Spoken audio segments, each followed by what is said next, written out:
Leaving the United States isn't just about getting on a plane and landing somewhere new.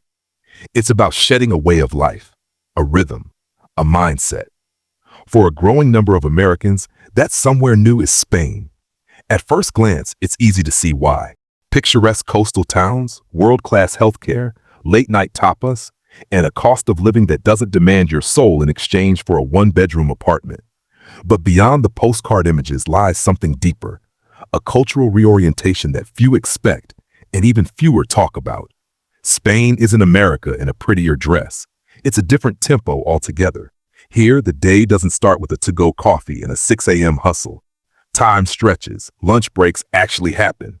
And Sunday? It's sacred, not in a religious way, but in a human way. Life pauses, but with the beauty comes friction.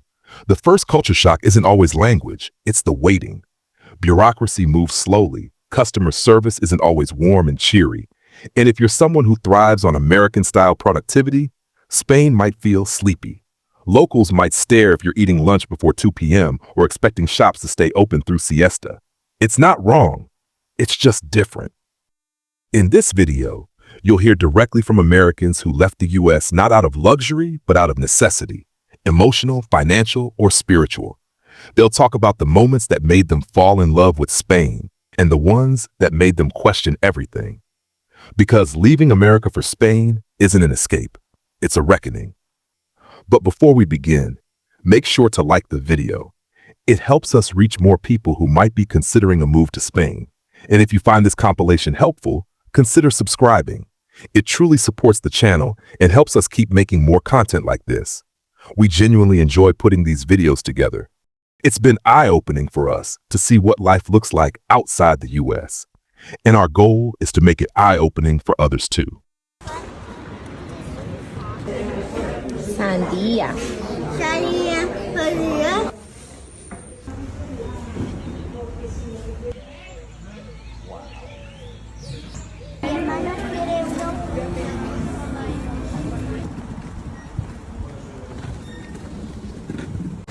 How am I supposed to study when every time I go to sit down, I look out my window and there's something like this going on?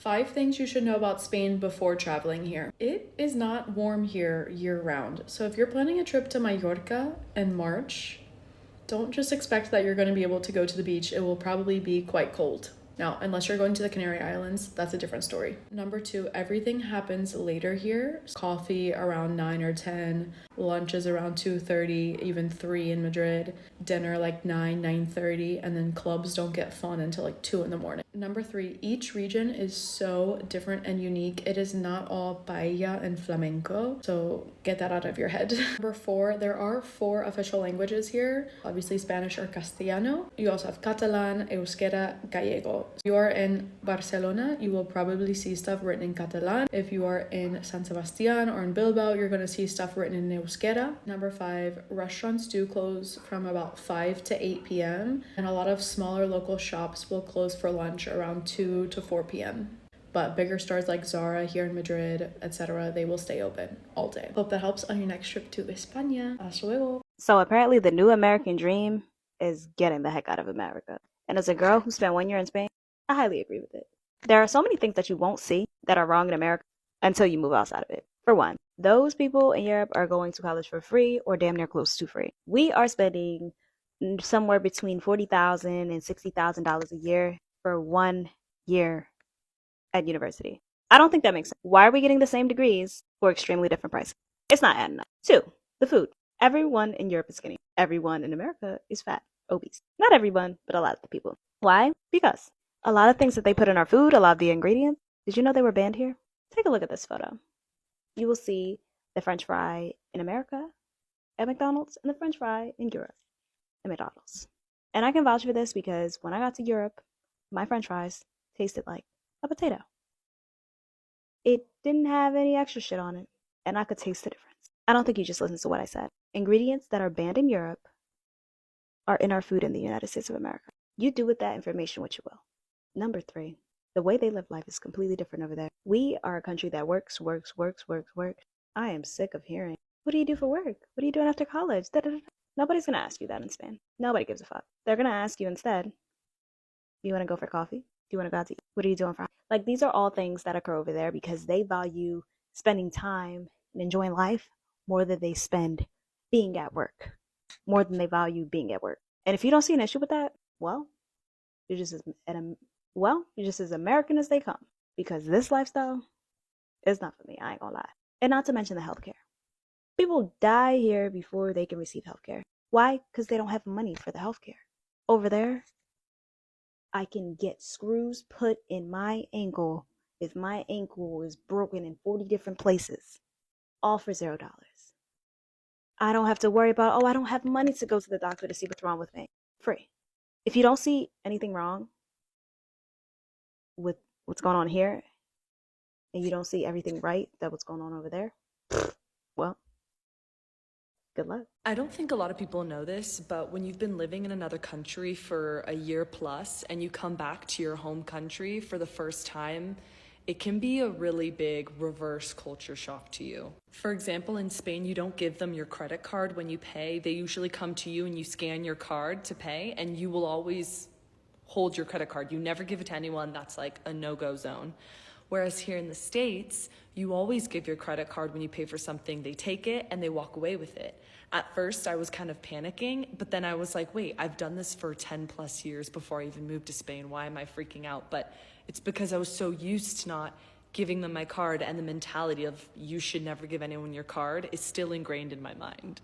Another culture shock is drive-thrus. Guys, there are no drive-thrus in Spain, at least that I've seen, but here in America, the culture is huge. You know, we go on Starbucks drive-thrus, CVS drive-thrus.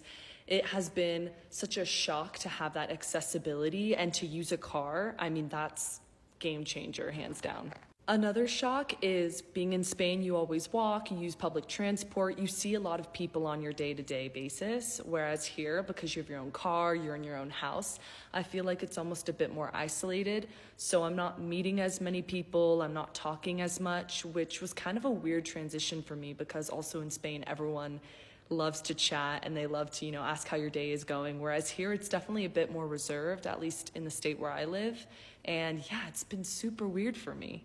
Okay, and last, the unlimited options we have with cereals, the frozen food aisle, the sauces. I mean, it's just insane. I walked into a Target the other day and I was like, oh my God, what are all these cereals? How am I gonna pick one? I mean, there's so many options, which is why I kind of like Spain a bit better, because they make the options more limited, meaning you feel more satisfied with the choice you're making, in my experience. But it is nice to see that there's more brands, and it's the brands I grew up with, so it's kind of nostalgic for me. But anyways, it's crazy. I love it. Hey y'all, it's Seppi here, an American living in Spain, and today I want to talk about why I left the US for Spain in my 30s. So I'm going to go over 4 reasons really quickly here, but just know there are so many more. Reason number 1 is that I fell in love.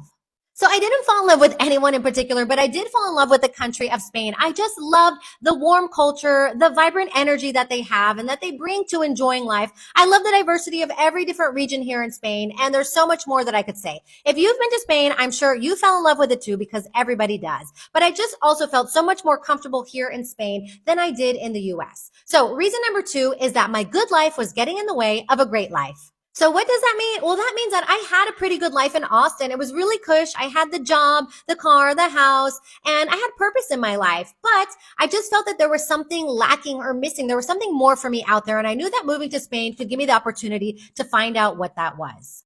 As scary as it was to leave security at the age of 35 and leap into the unknown, I'm so glad that I did, because 7 years later, I can say that my life is not only great, it's pretty fabulous. Number 3 is that I did not want the American dream. Well, what exactly is the American dream? Well, for me, it's that pre-made path that we have of having to go to school, get a job, get married, buy a house, have kids, and climb that corporate ladder to show that we are a successful person. From a really early age, I knew this is not what I wanted. I hated working in an office, a 9 to 5. It just felt like a ball and chain. And really keeping up with the Joneses was not something that fulfilled me. And so the culture in Spain is one that places value much more on enjoying life. And that was something that I really wanted. I didn't want to have those societal pressures to keep up with things that I didn't even want. Plus, the cost of living here was so much less. So that meant that I didn't have to kill myself at a job just to have a comfortable life.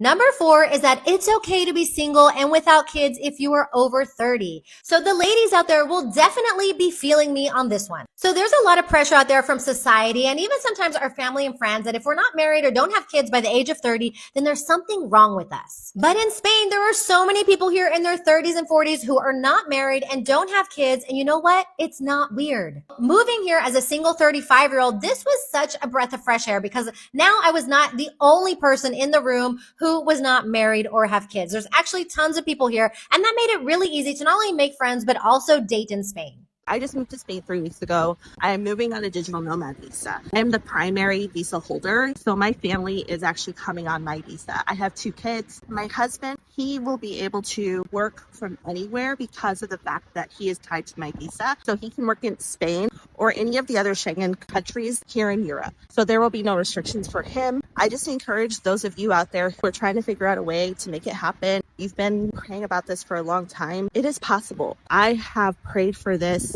for years.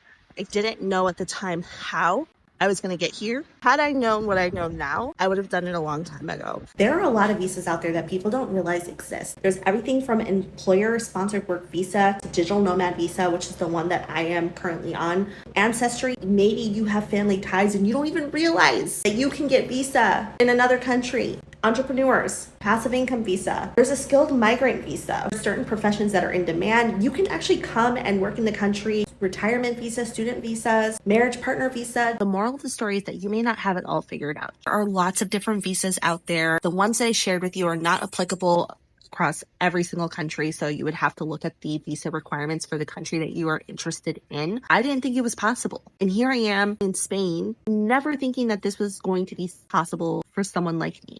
If it's possible for someone like me, it is possible for you too. If you're feeling uncertain or scared about what comes next, I hear you.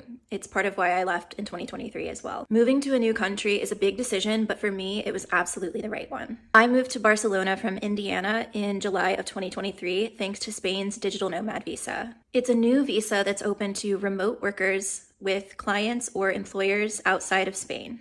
If you're a freelancer, it's a little bit easier to get than if you're a full-time employee. There are a lot of requirements, but the main ones for me were showing that I had contracts with a minimum income with clients where the contracts were for at least 3 months, and the companies had to have been in business for at least a year. There was also an FBI background check. There's lots of special translations that can only be done by approved translators from Spain. And there's like something called an apostille that has to be done by like the State Department in Washington, D.C.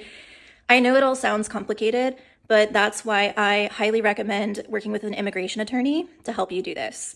I worked with Louise Carr from Move to Spain Guide. This is not sponsored, but she's just amazing. And she has a Facebook group. I think it's called like Digital Nomad Visa Spain or something, but it's the group is called Move to Spain Guide, and they're excellent. So why did I leave the US? I won't lie, politics and concerns about my safety and rights were part of it. But it was also about gaining access to things that I couldn't back home, like free universal health care. For someone like me living with chronic health conditions, this has been life-changing. Medications that cost thousands of dollars a month in the US are now super affordable, and the healthcare that I receive here is top-notch. Beyond that, my entire life has just changed for the better.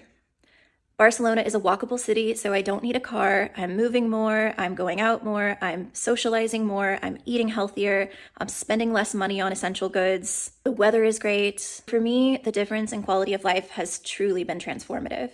Now, I know not everyone is in the same situation that I was in. I'm single and I had remote work skills to rely on, which did make this easier for me. But even for families, I see more and more people moving here with their children and loved ones. It's not easy, and it is a lot to think about. And there's a lot that goes into it. But I believe that life is too short not to go after what makes us feel safe and fulfilled. And if things don't work out, the US will always be there waiting for you to go back. Well, hopefully. It took time, patience, and a lot of work to get here. But in the end, moving to Spain is the best decision that I've ever made. If you're considering leaving the US and making a change like this, I encourage you to really look into it and really consider it. It is possible. And if freelancing is something that you're interested in to help get you there, I'm launching a course soon to help people succeed as freelancers on the Upwork freelancing platform to get more freedom and flexibility and maybe even help you move abroad.